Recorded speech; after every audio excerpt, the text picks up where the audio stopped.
আসসালামু আলাইকুম রহমতুল্লাহি ওবরকাতুহু। আজকে আলোচনা করব কার সাথে নামাজ পড়লে দুনিয়া ও দুনিয়ার সকল কিছু আল্লাহর রাস্তায় দান করার চেয়েও অধিক নেক লাভ করা যায়। এ সম্পর্কে ফাজাইল কিতাবে ইলিয়াস রহমতুল্লাহ বর্ণনা করেছেন, যে ব্যক্তি জামাতে তাকবীরগুলোর সাথে ইমামের পেছনে নামাজ পড়লে প্রতি ওয়াক্তের তাকবীরগুলোর জন্য আসমান ও জমিনে যা কিছু আছে সকল কিছু আল্লাহ রাস্তায় দান করলে, সদকা করলে এর চেয়েও নেক আমল নামায় বেশি লেখা হয়। সুবহানাল্লাহ।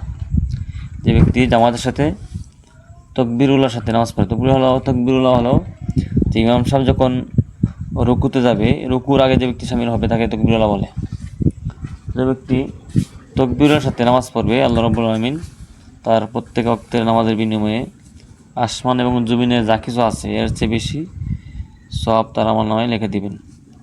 এবং আসমান এবং জমিনে যা কিছু আছে সব কিছু দান করলে যে পরিমাণ সওয়াব হবে এর চেয়ে বেশি সওয়াব আল্লাহ রাব্বুল আলামিন তার আমল নামায় লিখে দিবেন।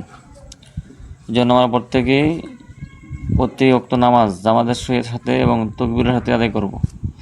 5 ওয়াক্ত নামাজ গড়ে না পড়ে মসজিদে এসে জামাতের সাথে নামাজ পড়ব এবং যেখানে থাকি না কেন চেষ্টা করব জামাতে নামাজ পড়ার জন্য।